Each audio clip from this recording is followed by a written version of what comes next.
toutes et à tous et bienvenue dans ce nouveau tutoriel. Aujourd'hui, je vous invite à découvrir une formation un peu plus longue que d'habitude parce qu'on va justement parler formation Photoshop et je vais vous offrir tout un chapitre de ma nouvelle formation Photoshop CC 2021 avec toute la partie dédiée au calque, donc un peu plus d'1 heure de formation.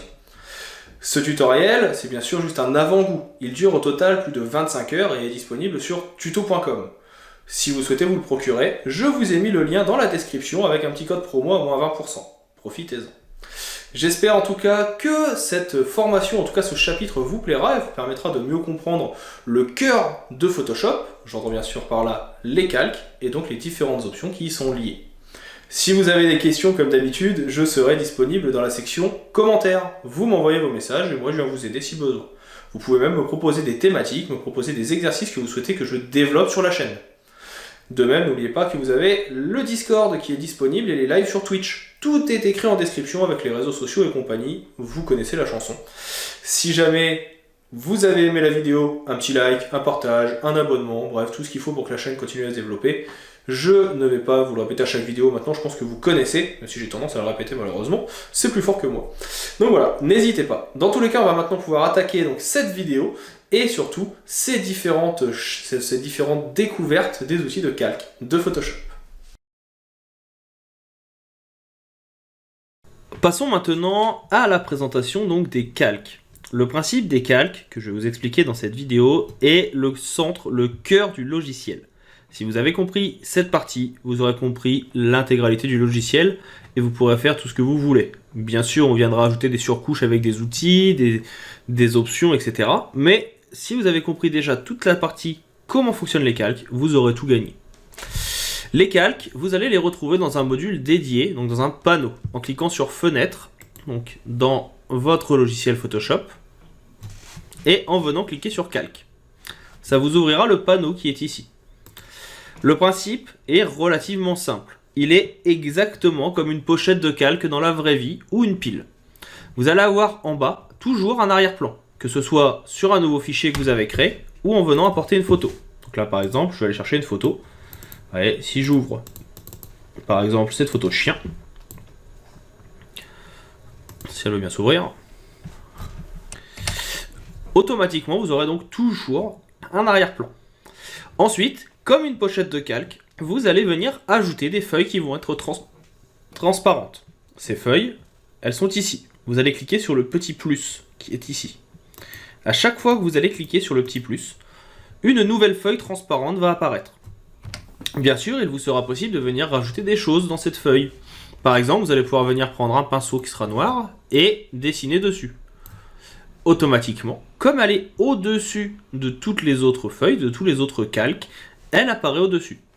Si maintenant je viens sur un calque, par exemple je vais prendre mon calque 3, je clique dessus et que je le fais glisser au-dessus, peindre avec une autre couleur, on verra plus tard comment fonctionnent les couleurs, hein, c'est juste pour la théorie pour l'instant.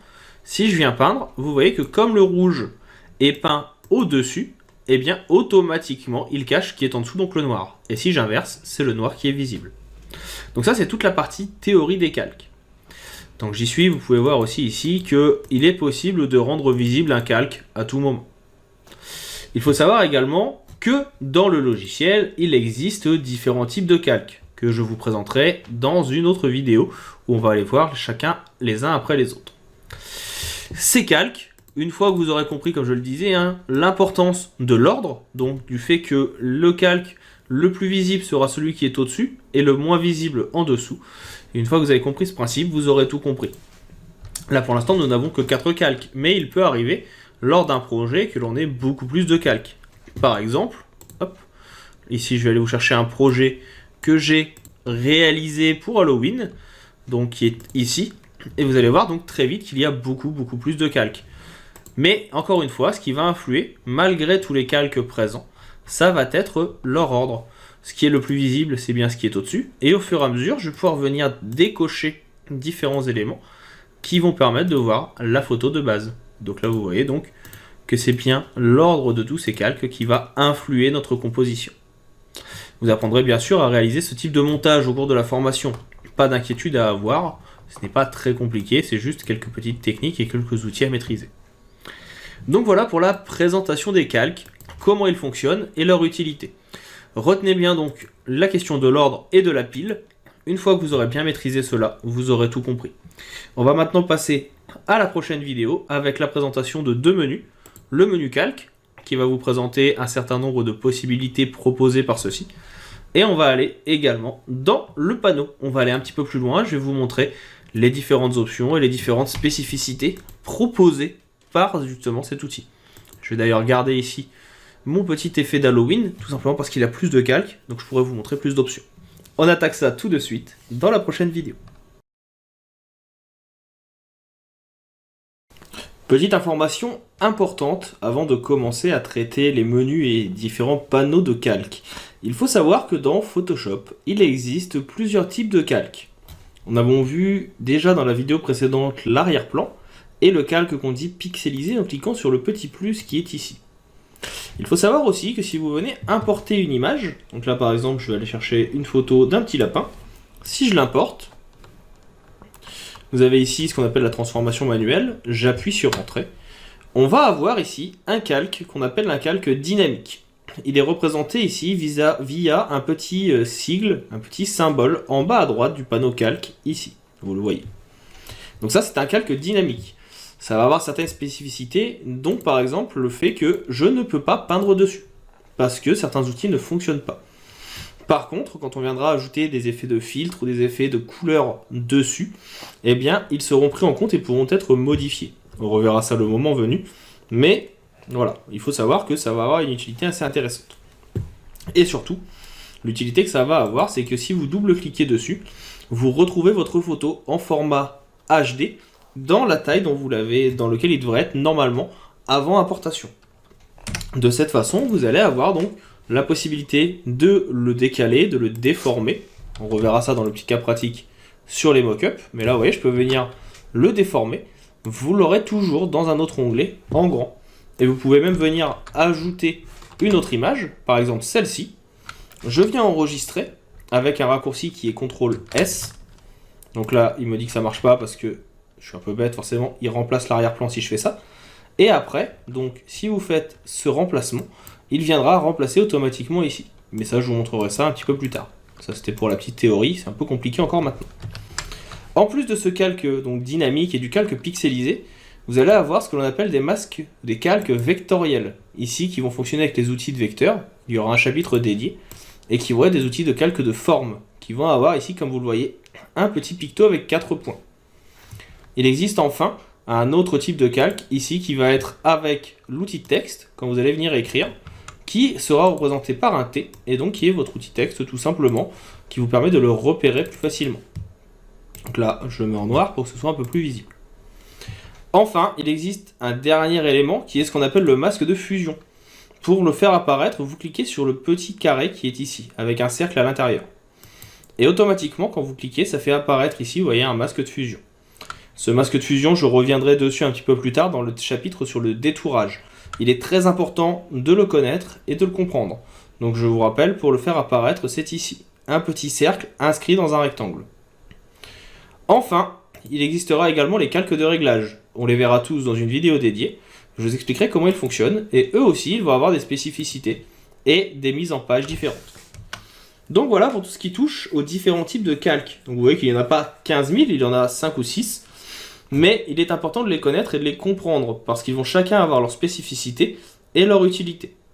Maintenant qu'on a vu ça, on va pouvoir passer à notre chapitre, notre vidéo sur le panneau et le menu calque. On voit ça tout de suite dans la prochaine vidéo. Maintenant que nous connaissons les différents types de calques, passons à la présentation du menu et du panneau. Vous allez voir que les deux sont assez communs. Il y a des choses qui vont être assez répétitives et sur l'un et sur l'autre. On va commencer ici dans le menu. Alors je vais fermer ici d'abord propriété et on va avoir donc plusieurs possibilités. D'abord ici dans nouveau, vous allez avoir la possibilité de créer donc des calques que nous avons déjà vu. C'est le même principe que de cliquer sur le petit plus. Créer des calques d'arrière-plan. Donc ça permet, si vous avez enlevé le petit cadenas ici, en cliquant dessus, de venir tout simplement remettre le calque en arrière-plan. Ça peut être utile si vous avez fait une fausse manipulation. Vous avez ensuite la possibilité de venir créer des groupes. J'ai déjà montré un petit peu plus tôt, je crois. En tout cas, les groupes, c'est quand vous avez plusieurs calques. Donc là, par exemple, je vais en créer plusieurs. C'est la possibilité de les sélectionner. Donc pour sélectionner, le raccourci et la touche CTRL ou commande sur Mac, je sélectionne tout et je fais CTRL-G. Ça permet de tout mettre dans un même groupe pour pouvoir les classer. Le classement, c'est important, on reverra ça un petit peu plus tard. Et donc ici, vous avez la possibilité de venir donc faire un groupe qui sera tout seul au-dessus. Vous choisissez son nom, vous choisissez sa couleur, excusez-moi, petit tout, donc sa couleur, et vous choisissez son mode de fusion et son opacité. On reverra ça après, l'opacité, ça va être s'il est plus ou moins transparent. Et donc là, soit vous le créez au-dessus, soit quand vous êtes ici, donc là, je vais avoir mes différents calques, vous pouvez venir créer d'après les calques, et ils vont être directement dedans. Et je peux lui mettre une couleur rouge, ça permettra qu'on le retrouve beaucoup plus facilement. On va avoir la possibilité d'ouvrir donc notre menu ici. Après, vous allez avoir tout ce qui va toucher au plan de travail. Ça, je vous montrerai ça un petit peu plus tard. On va faire une vidéo dédiée, parce que c'est une spécificité, les plans de travail. La possibilité d'y avoir une image à partir de calque, donc ça la convertira en calque dynamique. Vous avez la possibilité aussi, si vous avez fait un élément graphique, donc là par exemple, imaginons que j'ai fait un carré noir, de venir exporter les spécificités de ce carré en CSS. Le CSS, c'est tout simplement du code qui permet d'être utilisé pour venir placer des éléments sur un site internet. Et vous avez également une copie SVG qui est possible. Le SVG, c'est un format de fichier qui fonctionne sur du vectoriel et qui est utilisé également sur internet, sur les sites internet, pour venir créer des documents. Donc tout est fait à partir de calculs mathématiques. Et ici, vous pouvez exporter donc votre fichier via une copie SVG. Vous avez ensuite la possibilité de dupliquer, donc de copier le calque, même raccourci qu'on a déjà vu qui est CTRL-J, ou de venir le supprimer. Ici, vous pouvez supprimer le calque sélectionné, ou si le calque est masqué, avec le petit œil à cet endroit, la possibilité de venir supprimer le calque masqué, tout simplement. Autre façon de supprimer en parallèle, c'est tout simplement de venir cliquer sur la petite corbeille qui est ici, et qui fonctionne aussi. Toujours dans les calques, ensuite on va avoir la possibilité de venir faire des exportations. Donc là, en cliquant sur ce bouton, exportation rapide, vous allez avoir un nouveau menu qui va vous exporter tout simplement le calque sélectionné en PNG directement à l'endroit souhaité. Et sinon, vous avez exporter sous. Exporter sous, je referai une vidéo dédiée sur le sujet, c'est un petit peu plus complexe, mais comme son nom l'indique, ça permet d'exporter votre élément. On a ensuite tout ce qui va être renommé un calque ou ajouter des styles. Les styles, pareil, on fera une vidéo dédiée juste après dans ce chapitre où je vous expliquerai les différents styles de calque qui existent. On va avoir ensuite, toujours dans calque, la possibilité de venir mettre des filtres dynamiques. Donc ça, je reverrai ça un petit peu plus tard avec vous, c'est tout ce qui va toucher au calque dynamique que j'ai présenté dans la vidéo précédente. On va ensuite pouvoir créer des calques de réglage, comme on a déjà vu, que vous reverrez un petit peu plus particulièrement. C'est le même principe que si vous veniez cliquer sur le petit cercle qui est bicolore ici. Je ne rentre pas dans les détails, je vous expliquerai tout ça. Vous avez aussi option de contenu qui permet tout simplement, là, le contenu c'est de la couleur, de venir changer la couleur. Ensuite, vous avez la possibilité de venir ajouter un masque de fusion. Donc là, on a déjà vu aussi que c'est en simplement cliquant sur le petit bouton qui est ici, un cercle dans un rectangle. Et donc là, je vais pouvoir venir dedans, définir si je veux le faire apparaître, le masquer, le supprimer, supprimer le lien ou non. Là, pour l'instant, on va le laisser, on le réutilisera après. On a la possibilité aussi de venir faire un masque vectoriel. Pour l'instant, vous ne pouvez pas le réaliser, parce que déjà ça se fait sur une photo en général. Donc là par exemple, il faudrait que je vienne faire fichier importer une photo, ou que je vienne la faire glisser. Donc là je vais aller chercher ma petite photo. On va l'importer, on va importer une petite photo de lapin, qui est ici, que je vais mettre en bas, comme ça ça permettra qu'on puisse voir aussi les spécificités. Donc là, on a bien le petit lapin. Et donc, la spécificité, c'est que quand vous allez pouvoir venir sélectionner un élément, vous aurez la possibilité de venir faire un masque vectoriel et de le faire apparaître. Donc ça, on reverra ça dans la partie détourage. Pour l'instant, c'est pas forcément quelque chose qui nous sera utile. Toujours dans les calques, créer un masque d'écrêtage. Alors ça, le masque d'écrêtage, c'est assez intéressant, souvent méconnu et oublié. Comme je vous l'ai expliqué, il est possible parfois que des éléments se superposent. Comme le calque rouge est au-dessus de la pile, forcément, il cache ce qui est en dessous. Maintenant, imaginons que j'aimerais que ce carré rouge n'apparaisse que sur le calque qui est en dessous, pas sur le blanc. Eh bien, il a une petite spécificité. Ici, on peut faire donc créer un masque d'écrêtage. Je clique dessus, et automatiquement, en fait, le calque rouge ne sera plus visible que sur le calque qui lui est inférieur. On ne le verra donc pas si il n'y a pas le calque inférieur qui est disponible. Et d'ailleurs, si je viens le rendre invisible, le calque rouge disparaît aussi. L'écrêtage est repérable ici à la petite flèche que vous voyez. Bien sûr, vous pouvez venir le remodifier ici en andulant le calque d'écrêtage ou le masque avec Alt, CTRL plus G.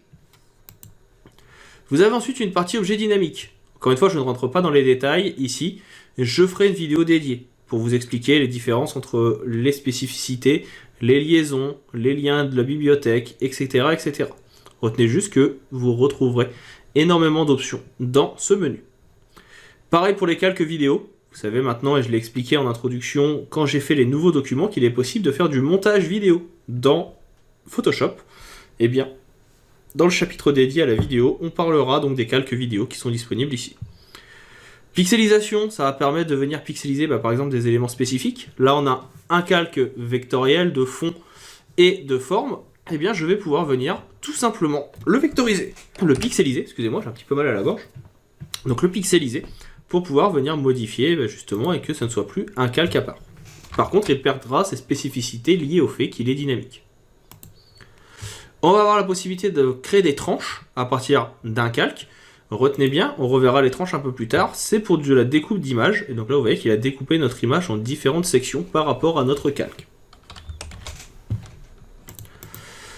Toujours dans des possibilités, vous avez donc associé, CTRL G, qu'on a déjà vu, qui permet de faire un groupe, de supprimer un groupe, donc là le dissocier, ou de cacher les calques. C'est l'équivalent du petit œil que je vous ai montré tout à l'heure. Aligner va permettre de passer et de déplacer votre forme. Donc là par exemple, notre petit lapin est arrière le carré rouge. Si je viens mettre en arrière, ça va reculer d'une ligne mon élément. Donc là maintenant, hop là j'ai déplacé un peu la fenêtre, on va la remettre droite, ça sera mieux. Donc là maintenant, si je viens remettre disposition en avant, le carré repasse devant. C'est le même principe que de venir le faire manuellement, en restant cliqué. De cette façon, vous pouvez placer vous-même vos éléments comme vous le souhaitez. Associer des formes, c'est quand vous en avez plusieurs. Donc là, imaginons que j'ai deux formes. On a ici par exemple une rouge et une rose. Je peux sélectionner les deux, toujours en appuyant sur la touche CTRL. Et là, dans Calque, maintenant, je vais avoir associé des formes. Plusieurs possibilités. Les fusionner, les soustraire à l'avant. Donc là, hop, vous voyez, maintenant ça ne fait plus qu'une seule forme. Je vais avoir la possibilité de venir ici soustraire. Donc ça va découper la forme du dessus dans la forme du dessous, en gardant toujours la couleur de celui qui est au-dessus. On va avoir la possibilité ici de ne garder que les endroits où ça se chevauche. Donc on voit bien que c'est ici. Alors on a toujours les formes qui apparaissent, qui peuvent être en plus réutilisées, comme vous le voyez. Et enfin, on va avoir la dernière partie, donc la dernière disposition. Donc là je garde toujours les deux. Qui va être ici soustraire. Et en fait, on ne supprimera que la partie centrale où il y a des chevauchements. Donc voilà pour ces deux zones. Ensuite, on a des outils d'alignement. Ça, on reverra ça un petit peu plus tard. Je vous réexpliquerai, il y aura une vidéo dédiée. On les trouve à cet endroit ou ici. Ça va permettre de placer exactement où on veut nos éléments. Pareil, la répartition ira avec les alignements. Je vous expliquerai ça dans une vidéo dédiée dans la section web. Verrouiller va permettre de venir mettre un cadenas pour que vous ne puissiez plus déplacer vos éléments. Il existe plusieurs types de verrous. Ici, on va juste venir, voilà, cliquer et vous pourrez choisir celui que vous voulez. Là, vous bloquerez la transparence. Donc tout ce qui est pixel transparent ne pourra plus être modifié. Ici, vous bloquez l'image. Tout ce qui est image ne pourra plus être déplacé ou modifié. On bloque la position. Ou on empêche, par exemple ici, d'avoir des masques d'écrêtage. Ou on bloque tout. Là, je ne vais rien bloquer. Vous avez compris le principe. Enfin, on va avoir la possibilité de lier les calques entre eux. Donc là, vous voyez que maintenant, quand j'ai cliqué, ces calques ont un petit cadenas. Ça veut dire que si j'en déplace un, les deux seront automatiquement liés. Et les deux seront toujours déplacés ensemble. Enfin, pour finir, vous avez la possibilité donc de rompre le lien, de fusionner les calques. Ça veut dire qu'on va venir aplatir tous nos calques. Pour ça, là par exemple, si je viens rompre le lien, si je viens ici faire fusionner, donc je sélectionne les deux, calque, fusionner, et bien maintenant j'en ai plus qu'un seul, il me les a fusionnés. Le raccourci c'est CTRL E, ce qui est assez intéressant et assez rapide. On peut demander à fusionner tous les calques qui sont visibles, donc là ça aplatirait un petit peu tout, ou si même il y a des calques invisibles, tout aplatir. Donc comme ça permet que tous nos calques deviennent maintenant en arrière-plan. Vous voyez, hop, je reviens en arrière, tout est à plat. Ça c'est vraiment à utiliser en fin de projet, mais c'est vachement destructif, donc on va éviter d'utiliser ça. Et avec ça, vous avez vu donc toutes les options du menu. Il faut savoir que toutes ces options, on les retrouve donc également directement dans le panneau.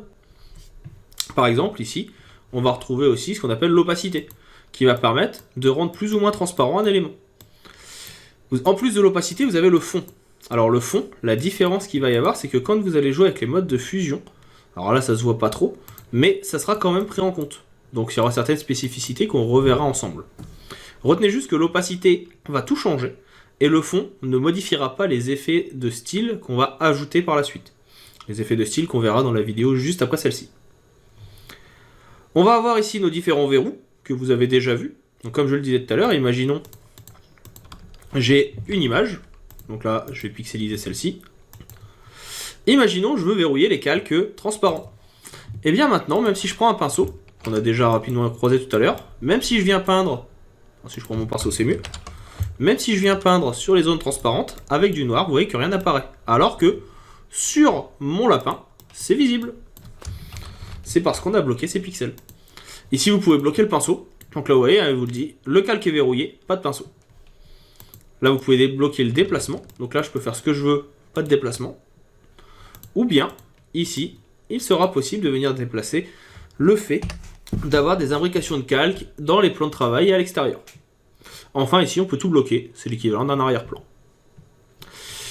Quand vous venez ici, vous pouvez faire un clic droit sur un des calques et vous pouvez venir lui donner une couleur. Ça vous permet de le retrouver plus facilement. Si vous avez donné une couleur à un groupe, tous les calques qui sont dedans auront cette couleur. Mais si vous le sortez du groupe, hop, là comme je viens de le faire, il gardera sa couleur mais vous pourrez venir le mettre dans une autre. Bien sûr, c'est à vous de définir comment vous souhaitez que ce soit visible. Donc là par exemple, si je mets rouge, je peux revenir dessus. À cet endroit, vous avez également la possibilité d'afficher ou non les calques. Donc là, il suffit juste de faire un clic droit aussi sur le petit, un clic gauche sur le petit œil, ça fonctionne très bien. À côté, vous pouvez aussi cliquer sur le calque directement, la partie imagée. Et là, vous avez des options. Les options de fusion qu'on va voir. Sélectionner les pixels, donc il va faire une sélection de tout votre plan de travail. La visibilité, donc là par exemple, vous voulez qu'il n'y ait pas de vignette. En fait, ça vous permet de pouvoir voir à quoi ça va ressembler. Moi, je mets des grandes vignettes pour que ça soit plus visible. Les écrétages, selon les vignettes, et encore une fois les couleurs.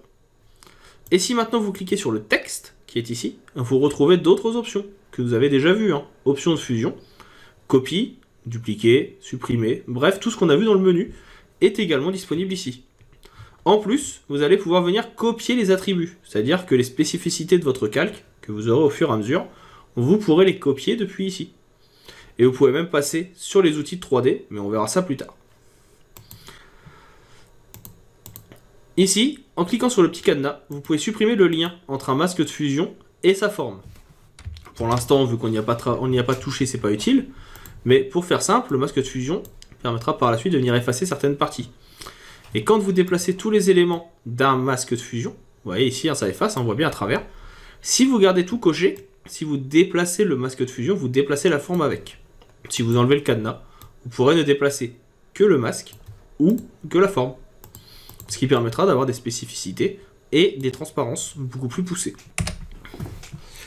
En termes de spécificité aussi, on a ici, donc comme on l'a déjà vu, donc là je vais juste enlever le masque de fusion, voilà, le lien, les options de fusion qu'on reverra après, le masque de fusion que vous connaissez maintenant, les calques de réglage qu'on reverra aussi, les groupes et les nouveaux calques.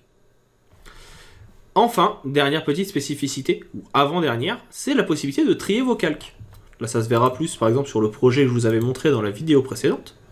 Mon photomontage d'Halloween. Ici, j'ai pas mal de calques. Imaginons que je cherche un calque spécifique. Je peux venir chercher par type. Donc là, il va me faire ressortir, par exemple, en venant cocher ce petit bouton, que les calques images, que les calques de réglage, que les calques de texte. De cette façon, je retrouve plus rapidement ce que j'ai besoin. Je peux chercher par nom, si j'ai bien renommé mes calques. Je rappelle que pour renommer un calque, il suffit de double-cliquer dessus. Là, je vais pouvoir venir le retrouver. Par exemple, là, je cherche un calque qui s'appelle 5212. En tapant 521, il va ressortir. Je peux faire des recherches par effet. Là, j'en ai pas forcément, mais vous verrez les effets après. Des effets par mode. Donc, est-ce qu'il est en mode normal? Est-ce qu'il est en mode lumière tamisée, en incrustation, etc. etc. Est-ce qu'il a un attribut spécifique? Donc là, par exemple, je veux qu'il soit visible, verrouillé, invisible ou autre. Vous avez énormément de possibilités de rechercher votre calque. Quand il y en a beaucoup, ça permet de les retrouver beaucoup plus facilement. Là, par exemple, je pourrais demander à venir rechercher tous ceux qui ne sont pas visibles et s'il y en a, les supprimer. Tout simplement parce que s'ils ne sont pas visibles, c'est que j'en ai pas forcément besoin. On peut les choisir par couleur si on en a mis. Moi, j'en ai pas mis, donc ici, il va mettre que du sang. Retrouver que les objets dynamiques avec leurs spécificités. Est-ce qu'ils viennent de la bibliothèque CC, qu'on verra plus tard aussi? Est-ce qu'ils sont liés? Est-ce que les liens sont cassés? Ou est-ce que c'est des objets incorporés? Enfin, on peut chercher par sélection ou par plan de travail. Pour le coup, on n'en a pas. Donc voilà, plutôt intéressant pour retrouver facilement nos différents éléments dans nos calques. Enfin, ici, vous avez un petit menu burger. Un menu burger, c'est 3 petits traits parallèles les uns au-dessus des autres. Et en fait, un menu burger, je vais vous le déplacer, vous verrez mieux, parce que sinon ça sort de la zone de l'écran. Voilà, ça va permettre de retrouver des choses qu'on a déjà vues. Verrouiller les calques, nouveau plan de travail, nouveau groupe, nouveau calque, etc., etc.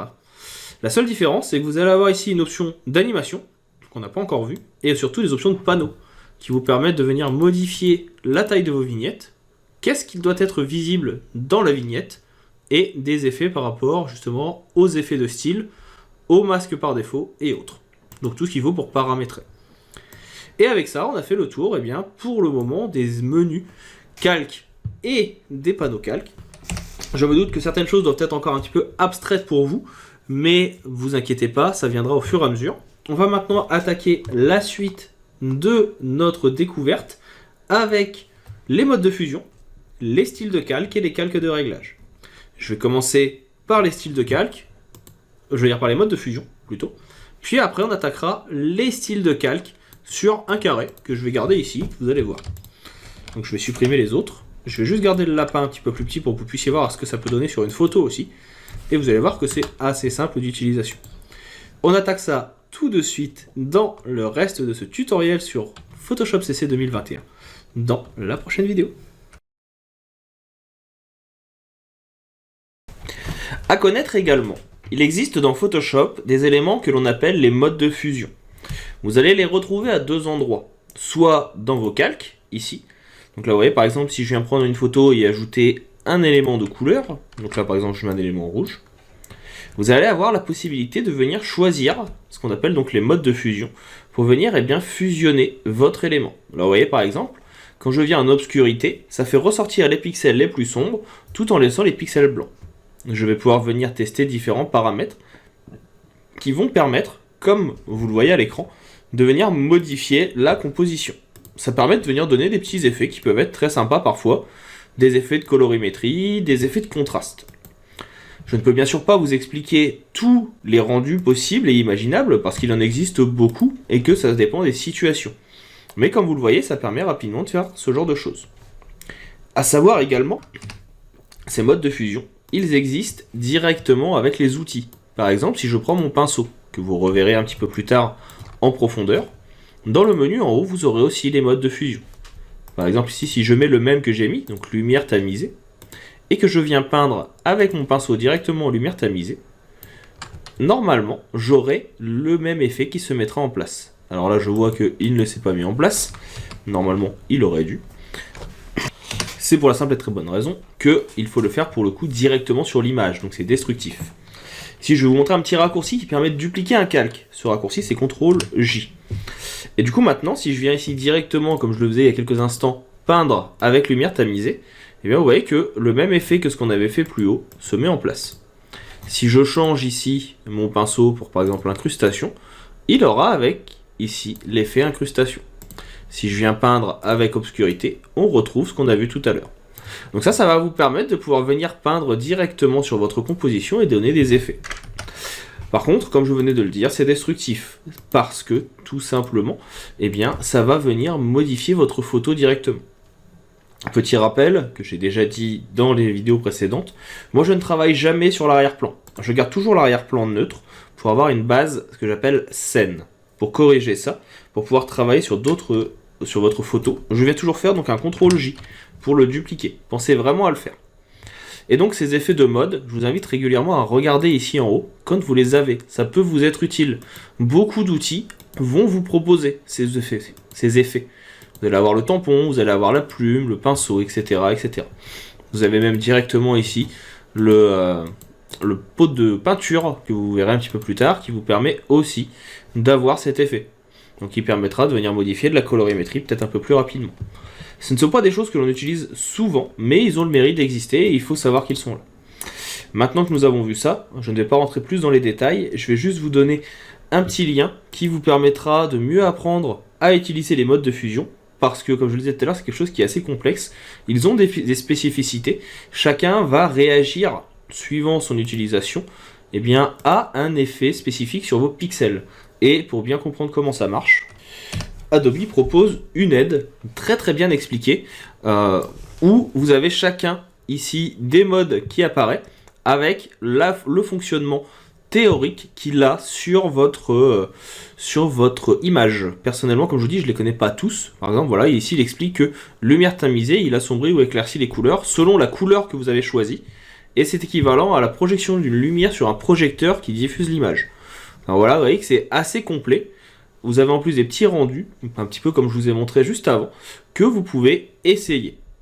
Donc je ne rentrerai pas plus dans les détails. Maintenant, c'est quelque chose personnellement que je fais beaucoup à l'œil et aux essais, c'est-à-dire que je viens souvent essayer pour voir le rendu que cela donne. Je vous invite vous aussi à vous faire votre propre avis et puis donc à lire cette documentation. On va maintenant passer à la prochaine vidéo. Ça va être la vidéo qui va vous présenter les plans de travail. Plus que les modes de fusion, ce qui est intéressant aussi, c'est surtout les styles de calque. Les styles de calque, vous les trouvez donc en venant cliquer sur le petit FX ici. Ou alors en faisant un clic droit, option de fusion. Ça vous ouvre un nouveau menu qui va contenir pas mal de petites choses. Alors vous voyez que sur le mien, certains sont répétés, c'est parce que j'ai des pré-enregistrements d'éléments. Mais je vais vous présenter en tout cas les différentes catégories. Les styles de calque, ça va permettre de venir modifier votre composition. Par exemple, la partie option de fusion ici va permettre, comme on a déjà vu, de modifier l'opacité du fond et les différentes couches de couleurs qui vont composer une photo. Je vous montrerai ça après sur le lapin, c'est assez rigolo. On va avoir également la possibilité de modifier ici certains effets de fusion un petit peu plus poussés. Par exemple, pour modifier seulement certains pixels ou certaines comparaisons de couleurs. Je vous remontre ça encore une fois juste après avec la petite photo. Pour l'instant, je vous montre surtout les effets de style.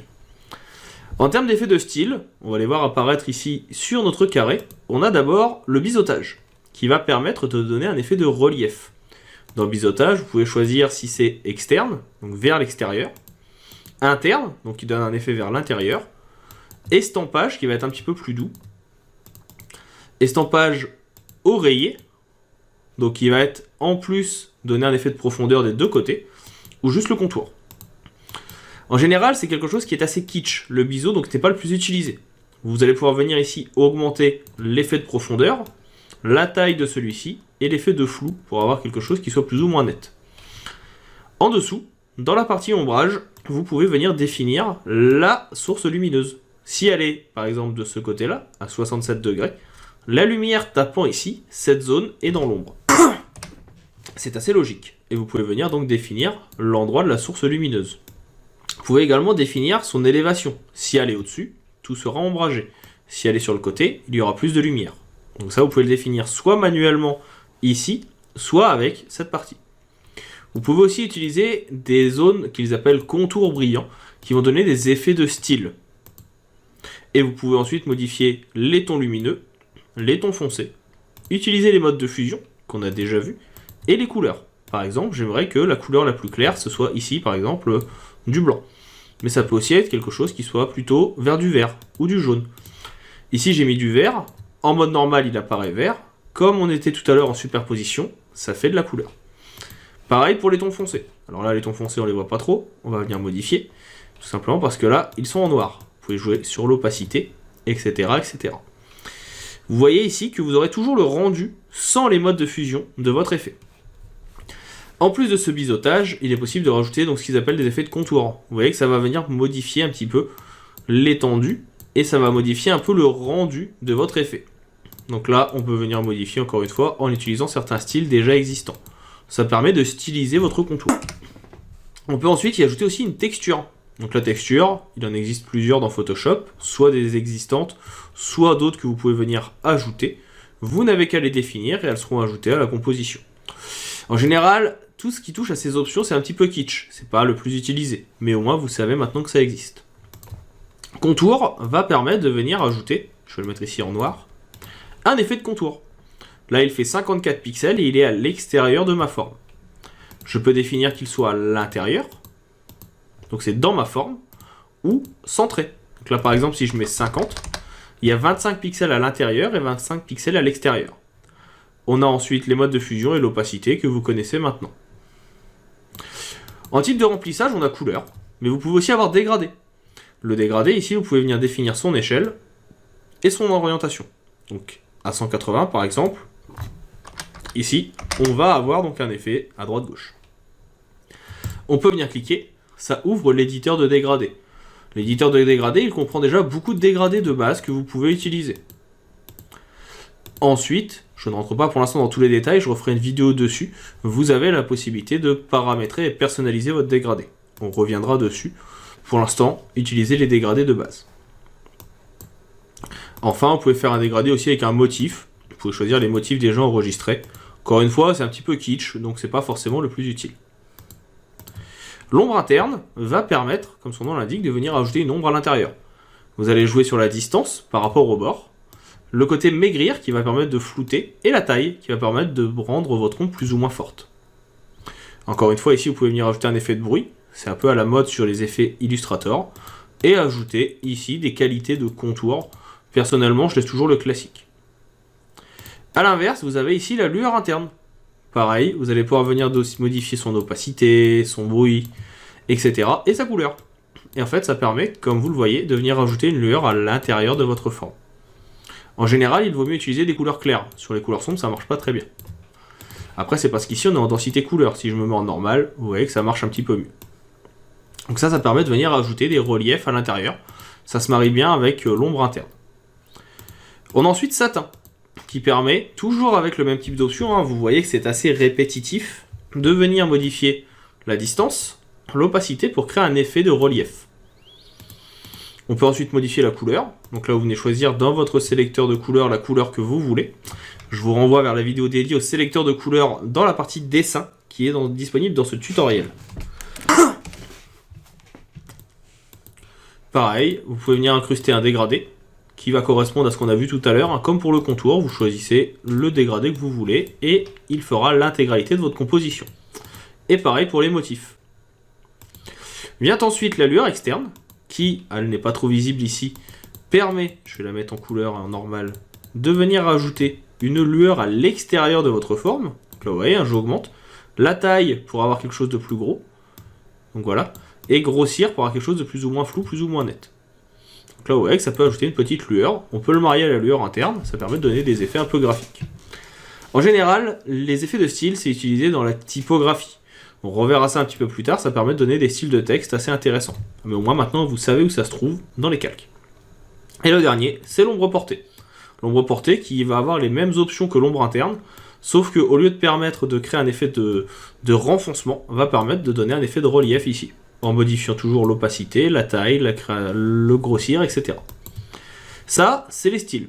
Quand vous faites un style, vous voyez qu'automatiquement, il ajoute un effet ici, dans votre palette des calques. Vous pouvez venir le cacher, vous pouvez venir double-cliquer pour le réouvrir, et surtout, ce que vous pouvez faire, et bien maintenant, vous pouvez venir appuyer sur Alt, sélectionner votre effet ombre portée, par exemple, et l'ajouter sur la photo en dessous. Ça fonctionne très bien.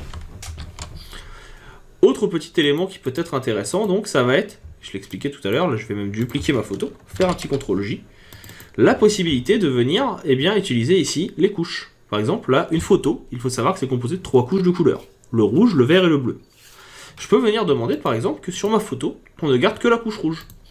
Du coup, sur cette photo, maintenant, vous voyez ici, j'ai 2 petits carrés, ça veut dire que je ne garde que la couche rouge.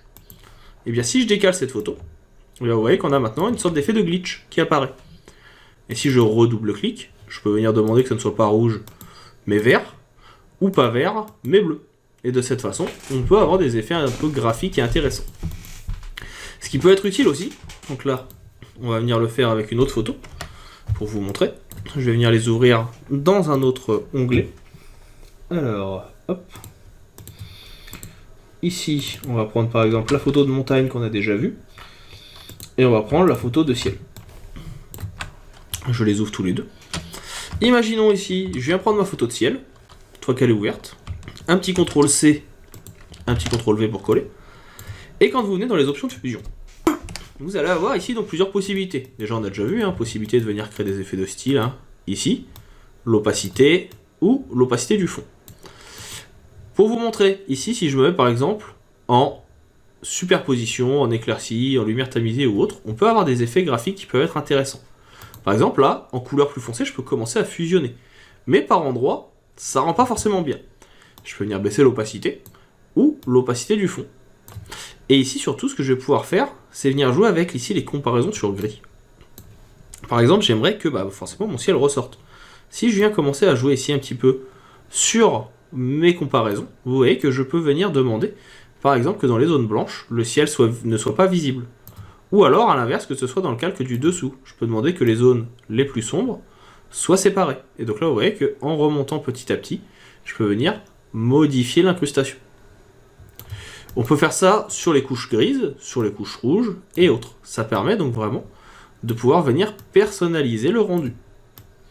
Ça permet de faire des fusions aussi plus poussées. Et pour aller encore plus loin, vous pouvez appuyer sur Alt. Là, vous voyez, si je n'appuie pas sur Alt, hop, mes deux éléments, ils ont un petit trait blanc entre les deux. Si j'appuie sur Alt, ça permet de les séparer. Et ça va me permettre de pouvoir venir écarter et avoir plus de précision. Donc pour pouvoir fusionner de façon beaucoup plus douce. Et donc là, en ouvrant petit à petit, je peux tester pour essayer de venir enlever à cet endroit-là. Donc là, on voit que ça permet d'avoir une fusion un peu plus douce. Et ici, donc voilà, petit à petit, je vais venir essayer de chercher pour venir avoir une incrustation qui va m'intéresser. Bien sûr, on peut jouer encore une fois sur les modes de fusion. Faut pas hésiter à chercher, peut-être qu'il y en a d'autres qui fonctionneront un petit peu mieux. Donc là, par exemple, je me rends compte que couleur foncée reste vraiment pas mal. Je vais cliquer sur OK. Et là, on va utiliser quelque chose qu'on n'a pas encore vu, mais qu'on reverra en profondeur, c'est le masque de fusion. On a vu ici qu'en cliquant dessus, l'idée du masque de fusion, c'est que vous allez pouvoir venir utiliser votre pinceau. Et vous allez pouvoir venir effacer des zones qui ne nous intéressent pas.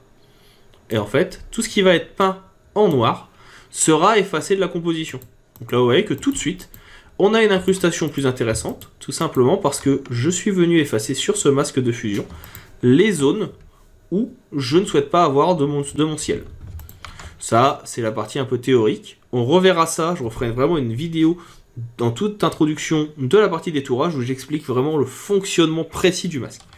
Pour le moment, retenez juste que quand vous avez deux photos, sur la photo du dessus, si vous lui mettez un masque de fusion, qui est représenté ici par du blanc, et que vous venez peindre avec le pinceau, avec du noir, tous les endroits où vous allez venir peindre en noir viendront faire disparaître tout simplement les endroits où vous allez peindre.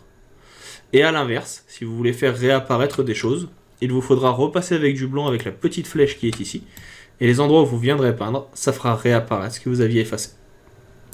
On reverra ça tout à l'heure, mais en attendant, vous avez maintenant la base et tout ce qu'il faut pour comprendre les styles de calque et les options de fusion. On va passer à la suite avec les calques de réglage qui sont aussi très importants pour pouvoir venir retoucher vos photos. On voit ça tout de suite dans la prochaine vidéo. Il existe dans Photoshop une sélection d'options de calques qui permettent de venir retoucher la colorimétrie, la luminosité ou encore les contrastes. Ces calques, appelés les calques de réglage, sont disponibles à deux endroits. Le premier, c'est en venant dans Images, Réglages. Vous les aurez ici. Je vais aller jusqu'à correction sélective. Pour les autres, on les verra quand on fera de la retouche photo un petit peu plus bas dans des vidéos dédiées.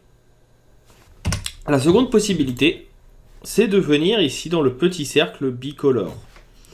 Le fait de passer par ce cercle bicolore va permettre, quand vous allez créer un calque, de le mettre au-dessus de votre pile. Il prendra alors en compte l'intégralité des calques qui lui sont inférieurs. Si ici je viens par exemple dupliquer mon image avec un CTRL-J et le passer au-dessus de mon calque de réglage, et bien vous voyez qu'il n'a plus sa place, qu'il ne l'impacte plus. A l'inverse, si je le mets en dessous, c'est l'ordre des calques qui influe, c'est le calque fond ici qui va être prédominant.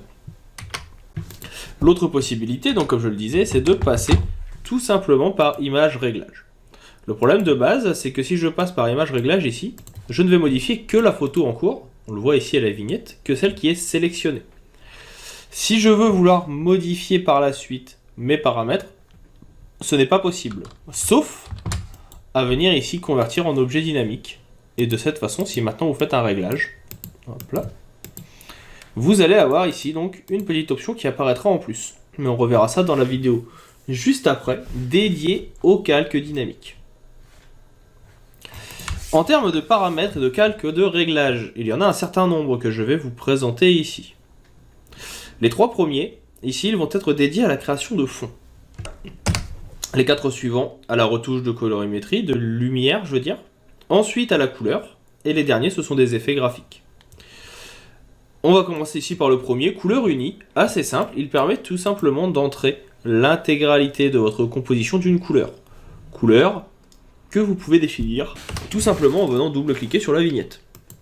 Et vous avez ici un petit calque de fusion qu'on a déjà vu et que l'on reverra aussi plus en profondeur dans le prochain chapitre qui va permettre de venir effacer certaines parties. Pour l'instant, je n'utiliserai pas les calques de fusion, je vous montre vraiment sur l'intégralité d'une image. La deuxième partie va nous permettre de venir faire un dégradé. Vous allez pouvoir venir choisir le dégradé que vous voulez et il viendra se mettre en fond. Là vous voyez, de base, vous avez déjà un grand nombre de dégradés dispo et vous aurez même beaucoup de petits dossiers sur les dernières versions qui vous permettront de pouvoir tout simplement intégrer un dégradé à votre composition. Vous avez ici la possibilité de choisir son type, linéaire, radial, en angle, réfléchi ou autre. On reverra ça dans une vidéo dédiée aussi dans le chapitre sur le détourage. Et la possibilité de définir l'angle d'arrivée de votre élément. Le suivant, ici, va vous permettre de venir faire apparaître un motif. Vous avez déjà des motifs présents dans le logiciel, par exemple des motifs d'arbres ou d'herbes, que vous pouvez ajouter, qui peuvent ajouter une texture de fond, et vous pouvez même par la suite créer vos propres motifs. On pourra revoir ça un petit peu plus tard. Vous voyez, donc ça permet vraiment de venir ajouter des effets. Vous pouvez régler l'échelle, par exemple pour que ça prenne toute la page, ou au contraire qu'il y ait un effet de raccord, à vous de voir, et vous pouvez bien sûr, quand vous avez quelque chose, alors là je l'ai un petit peu trop réduit, voilà, un petit peu plus grand, vous pouvez venir déplacer manuellement pour définir la zone que vous voulez. Donc ça, c'est les 3 premiers calques qui vont permettre de réaliser des fonds. Assez simples, pas forcément les plus utilisés, mais ils ont le mérite d'être ici. Viennent ensuite les calques de luminosité. Le premier, luminosité contraste, ouvrira, comme tous les calques de réglage à partir de maintenant, automatiquement le menu propriété. Ici, vous allez pouvoir venir augmenter la lumière de votre composition ou la baisser avec un premier curseur et jouer sur les contrastes. Est-ce que les couleurs vont être plus ou moins foncées, plus ou moins lumineuses ou autres. Donc ça, c'est le premier. C'est assez intéressant, ça permet vraiment de donner un peu de peps à une photo. Vous avez ensuite le niveau.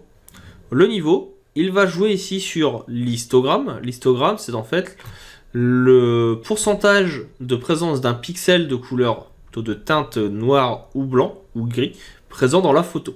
Le plus blanc étant 255, le plus noir étant 0. Et ensuite, eh bien, à chaque fois, on va venir par dégradé, de venir dégressivement passer de l'un à l'autre.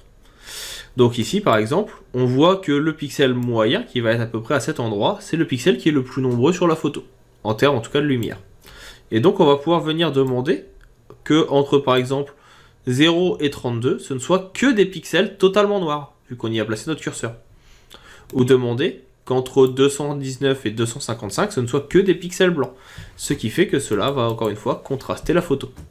Et vous pouvez bien sûr jouer ici avec le curseur pour augmenter le dégradé entre le noir et le gris, puis le gris et le blanc, ou entre le blanc et le gris, etc. etc. Ça permet de modifier rapidement la luminosité. Quand vous avez ces fenêtres de paramètres de réglage, vous avez ici 3 boutons.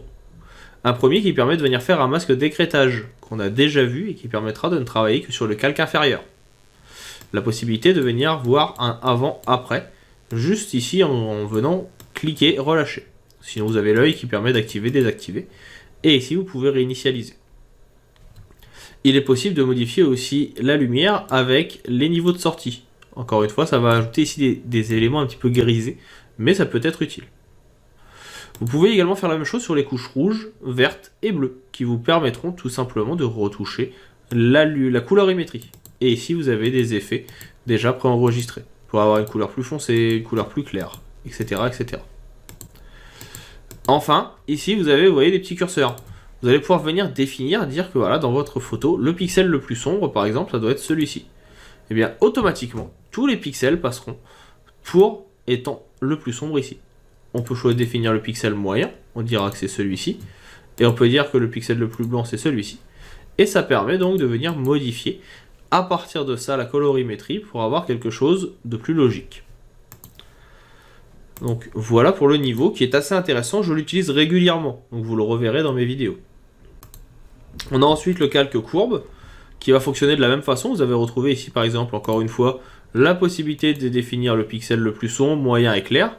Et surtout l'idée ici que vous avez votre histogramme et la possibilité de venir définir sur chaque zone quel est l'endroit dont il faut qu'il soit plus lumineux ou non.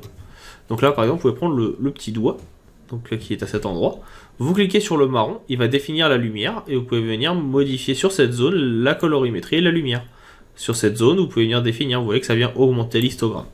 Donc ça vous permettra de venir réaliser des effets graphiques et aussi de retoucher de façon beaucoup plus personnalisée, beaucoup plus propre votre photo.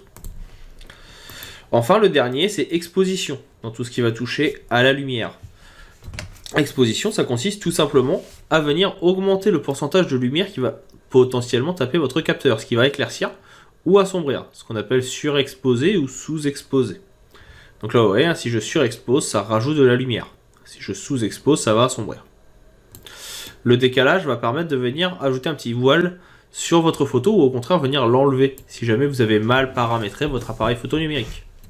Et correction gamma va permettre de rejouer sur les contrastes. Donc là, vous voyez, pareil, très simplement, on fait ressortir les sombres, on fait ressortir les contrastes et autres.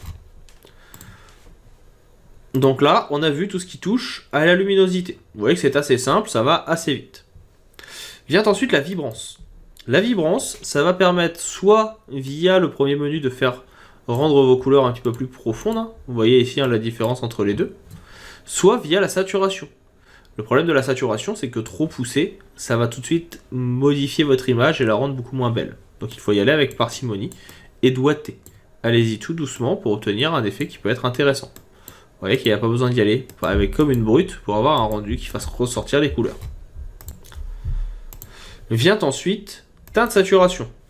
Teinte saturation classique qui permet de modifier toutes les couleurs de votre photo, ici, ou la saturation, encore une fois, ou la lumière, avec un effet de filtre voilé. Ce qui peut être intéressant surtout, c'est la partie colorisée ici, qui permet de faire une fausse bichromie et de transformer votre photo en nuance d'une couleur.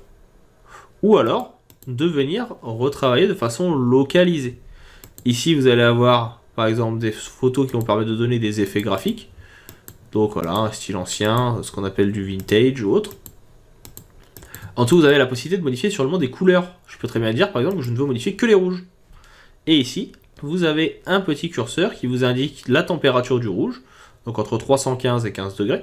Et maintenant, si je change les couleurs, eh bien, vous voyez qu'il n'y a que le rouge qui va changer. Je peux aussi sélectionner une couleur avec la petite main qui est ici, et dire que je veux modifier, par exemple, uniquement ce qui est vert. Donc là, j'ai sélectionné le vert. Vous voyez que si je viens changer, c'est uniquement ce qui va se rapprocher de cette couleur de base. On fait un petit avant-après. Comme les noix ici se rapprochent un petit peu du vert, elles vont aussi changer de couleur. Donc là, c'est un petit peu plus compliqué. On reverra ça après pour modifier avec les calques de fusion dans la partie détourage. Mais vous avez, je pense, compris le principe ici de teinte saturation. Balance des couleurs va vous permettre de choisir entre les tons foncés, donc les plus foncés de la photo, les plus lumineux ou les plus moyens, et de venir accentuer la couleur. Là, par exemple, je vais supprimer du rouge pour faire ajouter du bleu, ce qui va faire ressortir, par exemple, le côté argenté. Je peux demander à ce qu'il y ait un petit peu moins de magenta et un peu plus de vert, ou l'inverse. Et ainsi, je peux venir modifier la couleur de ma photo pour lui donner un style qui peut être assez intéressant.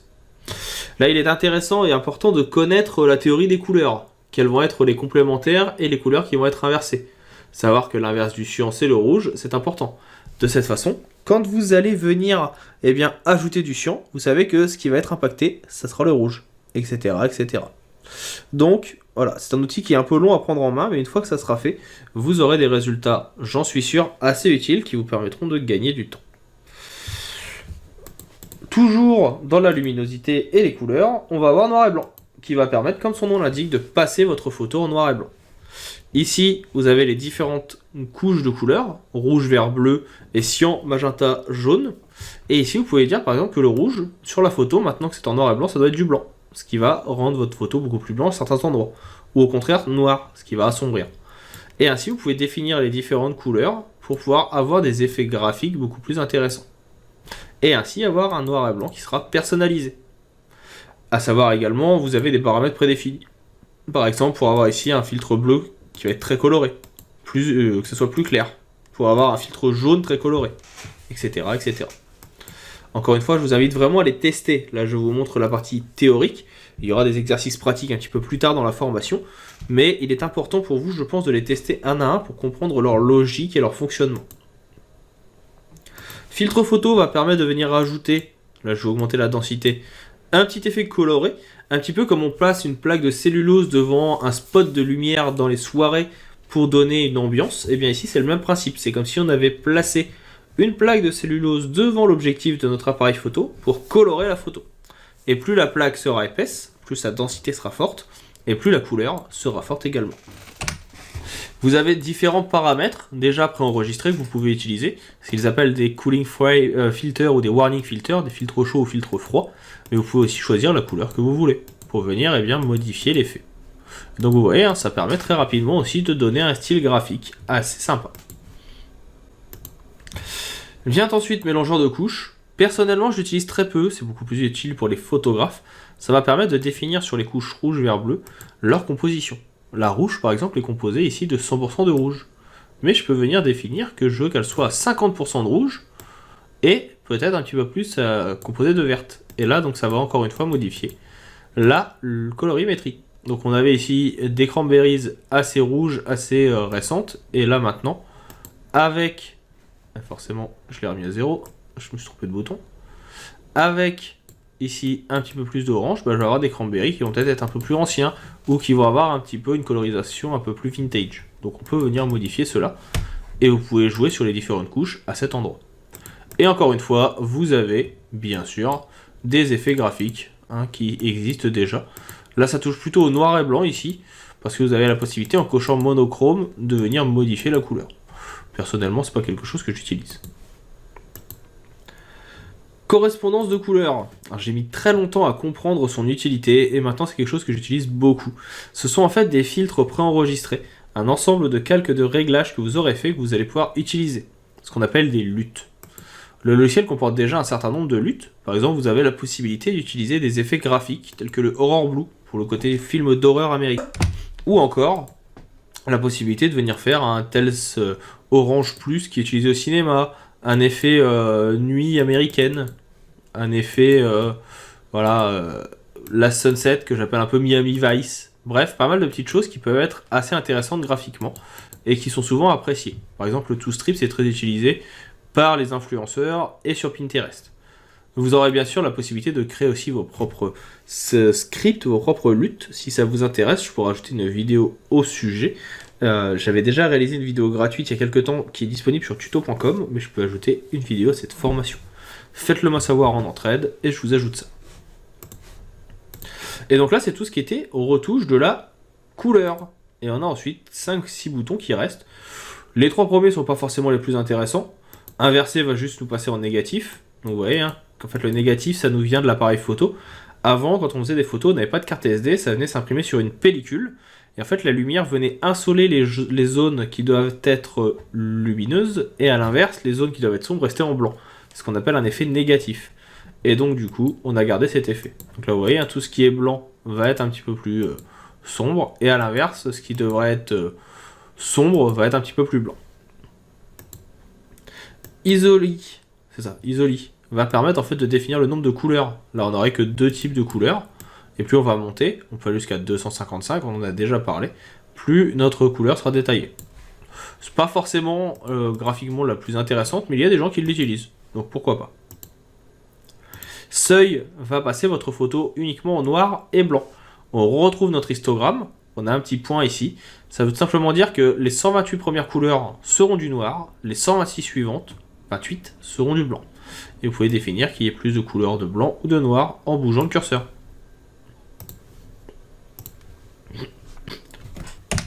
Courbe de transfert de dégradé. On reviendra dessus encore tout à l'heure. C'est comme les dégradés ici. Vous pouvez venir choisir tout simplement une couleur de dégradé. Et ce qui va se passer, c'est que la couleur qui sera ici, la plus à gauche, viendra impacter les tons sombres, la plus à droite, les tons lumineux. Donc ici, tout ce qui est sombre, normalement, vous le voyez, va avoir ici ce orange. Tout ce qui est clair va avoir ce orange. Donc ça se voit par exemple sur la serviette. Donc là, ça donne un effet négatif, pas forcément beau. Mais si je clique sur inverser, ça va être l'inverse. On revoit la photo et on va avoir quelque chose qui peut être assez sympa. Et là, c'est l'occasion de jouer sur les modes de fusion et l'opacité pour venir donner des styles graphiques. C'est comme ça qu'on va faire des filtres un peu à la Instagram. Donc là, vous voyez, ça peut donner quelque chose qui peut être assez sympa, très très rapidement. Il y a bien sûr beaucoup de possibilités. Ça pourrait faire l'objet d'une vidéo de 20 minutes. Si ça vous intéresse, je pourrais venir reparler de ce type de dégradé. Pour le moment, je vous laisse le tester. Jouer avec les modes de superposition. Moi, personnellement, je l'utilise pour fusionner mes éléments quand je fais du photomontage. Bien sûr, vous reverrez plus en profondeur le dégradé en même temps que le pinceau dans la première vidéo de la partie sur le détourage. Enfin, le dernier calque, correction sélective, c'est un petit peu mon bébé, c'est celui que j'utilise le plus. Il permet de venir, comme son nom l'indique, corriger localement des photos et des couleurs. Pour ça, vous avez toutes les couches qui sont visibles. Rouge, jaune, vert, cyan, bleu, magenta, et les luminosités blanc, gris et noir. Vous voyez ici qu'il n'y a même pas de par défaut d'ailleurs. Vous choisissez une couleur, donc là on va rester sur rouge. Elle est composée de cyan, de magenta, de jaune et de noir. Et bien ici, vous pouvez venir définir que sur la couche rouge, vous voulez qu'il y ait un peu plus de cyan. De ce fait, vous voyez qu'on perd un petit peu le rouge. On a vu tout à l'heure que l'inverse du cyan, c'est le rouge. Donc en augmentant le cyan, je fais baisser le rouge, ce qui permet de modifier la couleur. Je peux demander à ce qu'il y ait un petit peu plus de magenta, ou au contraire qu'il y en ait moins, ce qui va modifier la colorimétrie, etc., etc. Et donc de cette façon, de façon très localisée, on peut modifier les contrastes de la composition, leur couleur, mais aussi la luminosité, en venant sur la couche grise. Et donc là, je viens sur le gris, et encore une fois, je peux venir accentuer ou non, si je veux du jaune, du vert, du bleu, du noir, de la luminosité, du sombre, etc., etc. Donc vous voyez que ça va très vite, et ça marche très très bien. C'est un outil qui vous perdra certainement un petit peu au début, comme de nombreux calques de réglage. Encore une fois, je vous le rappelle, je vous invite vraiment à les tester. C'est quelque chose qui fonctionne avec de l'expérience. Je peux vous expliquer, vous pouvez lire tous les documents que vous voulez sur les calques de réglage. Si vous ne les éprouvez pas, si vous ne les testez pas, vous ne comprendrez pas comment et quand les utiliser. J'espère en tout cas que cette petite introduction aux calques de réglage vous aura permis de mieux les appréhender, mieux comprendre quand et où les utiliser. Je rappelle qu'en cas de question, je suis disponible en entraide. Et on va maintenant passer à la prochaine vidéo avec la présentation des calques dynamiques, qui est un sujet essentiel de Photoshop. Petite vidéo pour revenir sur un type de calque particulier, sur lequel je voulais vraiment insister, parce qu'il est souvent oublié et méconnu, et vous en aurez pourtant l'utilité au cours de vos utilisations de Photoshop. Ce type de calque, c'est les calques dynamiques. On a vu un petit peu plus tôt que en important une photo dans un élément, dans un plan de travail déjà existant, ça va créer un élément dynamique. Vous pouvez aussi les créer vous-même. Pour cela, là j'ai ma petite photo de lapin, je fais un clic droit et j'ai convertir en objet dynamique. De cette façon, mon élément maintenant va être créé dynamiquement, et si je double-clique dessus, il va s'ouvrir, comme vous le voyez, dans un nouvel onglet format PSB. Si je viens écrire un nouveau calque et que je veux enregistrer par exemple, je peux le faire.